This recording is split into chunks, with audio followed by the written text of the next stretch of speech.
मारिया सुल्तान साहिबा, जैसे कि रजा साहब भी यही बात कर रहे हैं ना कि देखिए हमेशा हिट एंड रन वाली जो इन्होंने पॉलिसी अपनाई है, पहले मारो फिर फरार हो जाओ, फिर अपने आप को टाइम गेन करो, रीबिल्ड करो, और फिर वही एक विशियस साइकिल है जो रिपीट कर रहे हैं। लेकिन सवाल ये है कि व्हाट्स नेक्स्ट, अब इसकी एक परमानेंट और लॉन्ग टर्म स्ट्रेटजी क्या होनी चाहिए, क्योंकि इनके पास कोई स्ट्रक्चर हायरार्की नहीं है। जिनसे बात की जाए ये बात करना नहीं चाहते, ये बात मानते नहीं है, तो फिर तो वही तरीका है जो एक अल्टीमेटली हमारा पहला ऑप्शन नहीं होता, लेकिन बहरहाल आखिरी ऑप्शन जरूर होता है, काइनेटिक ऑपरेशन का।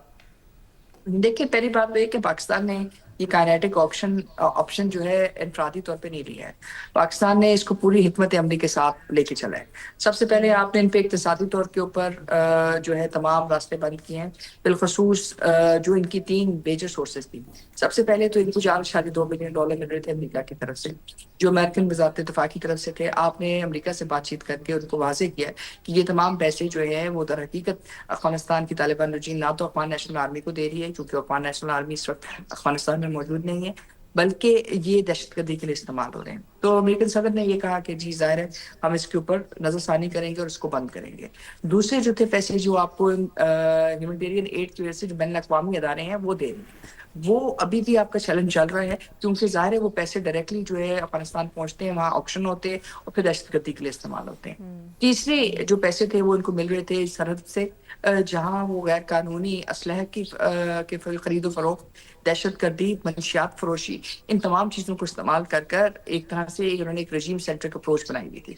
आपने जब पाकिस्तान अफगानिस्तान सरहद को बंद किया है तो उससे ना सिर्फ जो इनका डायरेक्ट इम्पैक्ट है वो हुआ है, बल्कि ये वाजे हुआ है। और चौथी जो चीज़ थी वो इनकी माइग्रेशन के ऊपर थी, यानी कि जो आपके पास अफगान महाजरीन मौजूद थे जो मुख्तलिफ लहरों में पाकिस्तान में आ रहे थे, आपने उनसे कहा कि आप वापस जाएं और कानूनी तौर पर अगर आप पाकिस्तान में आना चाहते हैं तो ठीक है, नहीं तो ये मुमकिन नहीं है कि आप यहाँ रहें। ये इंटरनल प्रेशर्स आपने क्रिएट किए, फिर आपने उनके साथ सालिसी की कोशिश की, फिर आखिर में आपने ये अस्करी हिकमत अमली इख्तियार की है। अब ये जो अस्करी हिकमत अमली है ये इनके लिए चैलेंज बनेगी, क्योंकि इस वक्त जो इन्होंने दीन के नाम पे जो है एक तरह से लिबादा ओढ़ा हुआ था वो भी चैलेंज हो रहा है, क्योंकि इस वक्त ये हिंदुस्तान के साथ हलाक में है, मोदी के साथ हलाक में है, जो मुसलमानों के साथ वो कर रहे हैं सबके सामने है। दूसरी तरफ इजरायली प्राइम मिनिस्टर साहब जो है कह रहे हैं कि अफगानिस्तान उनका स्ट्रेटेजिक पार्टनर है, और हम सब जानते हैं कि उन्होंने गाजा के साथ क्या किया। तो पहली बात तो ये है कि ये किराए के कातिल है। दूसरी बात ये है कि जो अफगान ग्रोह मौजूद हैं, जिसमें औरतें बच्चे, जिसमें बहुत सारे बहुत और दूसरे अफगान मौजूद हैं, उनके लिए भी ये फैसला कुन मूवमेंट है।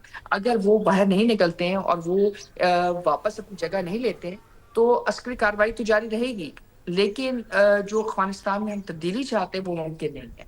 और ये इसलिए भी इम्पोर्टेंट है क्योंकि जब तक आप ये चीज़ें नहीं करते तो ये पॉसिबल नहीं है कि आप इनका मोमेंटम रोकते, क्योंकि जब तक आप इनके सही, रास्ते इन हुकूमत बंद नहीं करते ये पॉसिबल नहीं होता। ये पॉसिबल नहीं होता। आबिद लतीफ़ साहब, मैं आपकी जानिब आऊँगा। जैसे कि मारिया सुल्तान साहिबा फरमा भी रही हैं कि ये पूरा एक प्रोसेस था, ऐसा नहीं है कि हमने डायरेक्टली हम कोई काइनेटिक एक्शन के ऊपर आ गए। हमने पहले इक़्तिसादी तौर पर उनको लिमिटेड किया, हमने इंटरनली उनको वीक किया, और उसके बाद जो माइग्रेशन का मामला था पूरा उनको हमने वापस भिजवाया, उसके बाद हम इस एक्शन के ऊपर आए। तो फिर हम देख रहे हैं कि जो अस्करी हिकमत अमली है ये उनके लिए अब एक बहुत बड़ा चैलेंज बन गई है। जी बिल्कुल, हमने पहले जो नॉन काइनेटिक ऑप्शंस हैं जी वो आजमाने की कोशिश की, और उसमें भी इनको इन कांटेक्ट रहे कि इस पे भी बात हो सकती है, हम उस जो एक्सट्रीम स्टेप है उसकी तरफ नहीं जाना चाहते। लेकिन वो ज़ाहिर है उनको वो जो बात है वो ज़ाहिर है बिल्कुल, क्योंकि वो एक स्टेट तो है नहीं, वो एक गवर्नमेंट तो है नहीं, वो एक नॉन स्टेट एक्टर्स हैं, और नॉन स्टेट एक्टर्स जो हैं वो नॉन स्टेट एक्टर्स की तरह ही बिहेव करते हैं, और ज़ाहिर है वो उनका पूरा सिस्टम ही ऐसा है। तो उन्होंने उस पर ज़ाहिर है कोई ध्यान नहीं धरा, और बजाय इसके जो तरफ जो इंटेंसिटी है टेररिज्म की वो इंक्रीज़ कर दी, और फिर इस स्टेज पे हम पहुंच गए कि हमारे पास कोई और ऑप्शन नहीं बचा सिवाय इसके कि हम वो जो मैकेनिज़्म है, वो जो किल चेन है जो बॉर्डर से शुरू होकर ब्रिगेड हेडक्वार्टर तक जाती है, और फिर उसके पीछे जो और उनके जहाँ पे एसेट्स हैं जो उसको लॉजिस्टिकली और इमोशनली आइडियोलॉजिकली भी सपोर्ट करते हैं, उन सब को हम एक फिर काउंटर करें, क्योंकि उसके बगैर ये मेनेस जो है ये काबू नहीं आएगा। तो ये सारा कुछ हमने इसीलिए सारा मैकेनिज़्म जो है जी वो किया। अब देखें, इसमें देखने की बात यह है कि हमारे पास इस वक्त ऑप्शन क्या है। देखें, हम इस वक्त मिड स्ट्रीम में हैं, हम एक इम्पेटस के साथ, एक मोमेंटम के साथ हमने एक ऑपरेशन किया है। अब इसमें अगर आप इसको ایسے ہی ہالٹ کر دیں گے یا آپ اس کے جو منطقی نتائج ہیں اس سے پہلے اس کو آپ ہالٹ کر دیں گے، اور جو آپ نے کچھ جو آبجیکٹیو حاصل کرنے ہیں جو گراؤنڈ پہ ہو سکتے ہیں، جو کوئی بھی آبجیکٹیو ہو سکتے ہیں، جو آپ کی پہلی انگیجمنٹ کے لیسنس ہیں، اگر آپ نے بیچ میں چھوڑ دیا تو یہ پھر مینس جو ہے یہ ہائیڈرا ہیڈڈ ہو جائے گا، یعنی اس کے پھر کئی سر نکل آئیں گے، پھر آپ ایک سر کی طرف بھاگیں گے، پھر دوسرے کی طرف بھاگیں گے.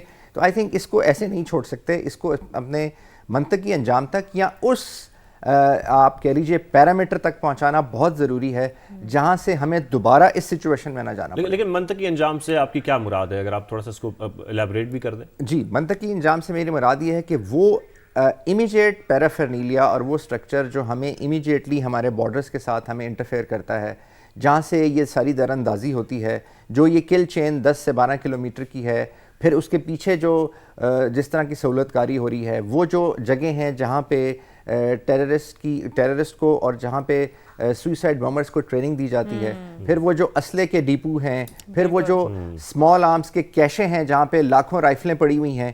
تو آئی تھنک وہ جب تک یہ ساری چیزیں فگر آؤٹ نہیں ہوتی اور اس امپیٹس میں ان کو ہم نیوٹرلائز نہیں کرتے، ہمیں اپنا امپیٹس اور مومنٹم لوز نہیں کرنا چاہیے. بالکل ایسا ہی ہے. اچھا رضا صاحب، یہ بڑی اہم بات ہے کہ دیکھیں اس حوالے سے جیسے کہ عابد صاحب میں بلکہ آپ جو یہ بات کر رہے ہیں تو ماری صاحب آپ کی جانب بھی یہی سوال لے کر آنا چاہوں گی کہ اب بالخصوص افغان بارڈر ٹرمینل پوسٹ ہو، وارسک سیکٹر کی پوسٹ ہو، یہ بہت امپورٹنٹ پوسٹ ہیں، تو کیا سمجھتی ہیں کہ سرحدی ڈیٹرنس اب بہت حد تک بہت ویزیبلی طور پر اب ڈیفینیٹلی کم ہوگی؟ آگے پیرامیٹرز کس جانب آپ بڑھتے ہوئے دیکھ رہی ہیں؟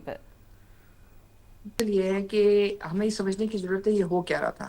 در حقیقت بات یہ تھی کہ ایک طرف جب ہم ان سے کہتے تھے کہ جی آپ دہشت گردوں کے خلاف کام کریں تو ہمیں یہ جواب یہ دیتے تھے کہ جی یہ دہشت گرد ہمارے کنٹرول میں نہیں ہے. لیکن جو حملہ کیا گیا وہ افغان نیشنل آرمی کی طرف سے کیا گیا، جو آپ کے خلاف جو ہے دہشت گردی کو ایک طرح سے ایک لیوریج دینے کی کوشش کی گئی، اس کے پیچھے جو گٹ چوٹ تھا وہ سامنے آپ کے آ گیا.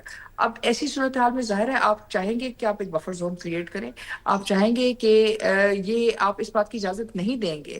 آپ نے پچھلی دفعہ یہ کام کیا، آپ نے ان کو اجازت دی، ہم اب اس بات کی اجازت نہیں دیں گے کہ یہ واپس پاکستان کے سر پہ کھڑے ہو کر آئے اور دوبارہ سرحد کے ذریعے پاکستان کی عوام کو، پاکستانی جو سویلین سیٹ اپس ہیں اور پاکستان کی ملٹری اور باقی فورسز کے اوپر جو ہے دہشت گرد قسم کے واقعات میں اضافہ کریں.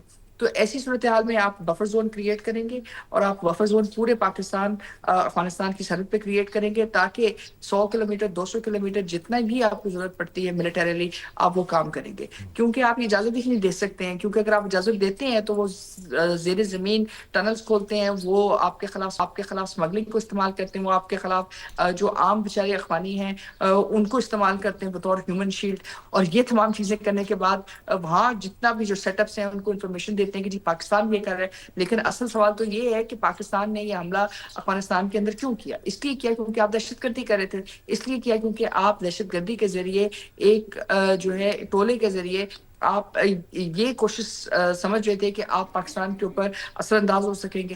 تو ظاہر ہے یہ تمام چیزیں جو ہیں انٹرنلی بھی ان کے لیے چیلنج بنیں گی، لیکن بہت ضروری ہے ہمارے لیے کہ ہم یہ بفر زون کریٹ کریں. اگر ہم یہ بفر زون اور ماریہ صاحبہ اسی عسکری حکمت عملی کا جو امپیکٹ ہے وہ کتنا ہوگا؟ بہت ہوئے گا. دیکھیں یہ جو پہلے ہو رہا تھا وہ یہ تھا کہ انہوں نے 2 قسم کی خاکے پیدا کیے ہوئے تھے. ایک تو یہ کہ جی کوئی ان کے خلاف عسکری کارروائی نہیں کر سکتا اور اگر کرے گا تو ان کو نقصان ہوئے گا. دوسرا یہ کہ بین الاقوامی سطح پہ امریکہ اور جو بین الاقوامی دنیا وہ ان کے ساتھ کھڑی ہے.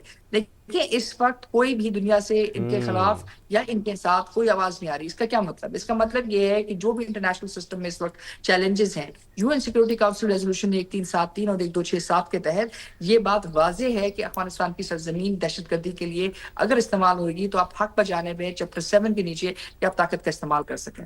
اس وقت آپ نے آرٹیکل 51 آف دا UN بھی آپ استعمال کریں اور UN سیکورٹی کاؤنسل ریزولوشن 1373 کے تحت آپ ان پہ اقتصادی سینکشنز لگا سکتے ہیں. آپ تمام ممبران ممالک جو اقوام متحدہ کے ممبران ہیں اور ان کے خلاف طاقت کا استعمال بھی کیا جا سکتا ہے. اسی بنیاد کے اوپر امریکہ نے 2001 اچھا یہ بڑی اہم بات ہے ماریہ صاحبہ، یہیں سے گفتگو سلسلے کو آگے بڑھائیں گے.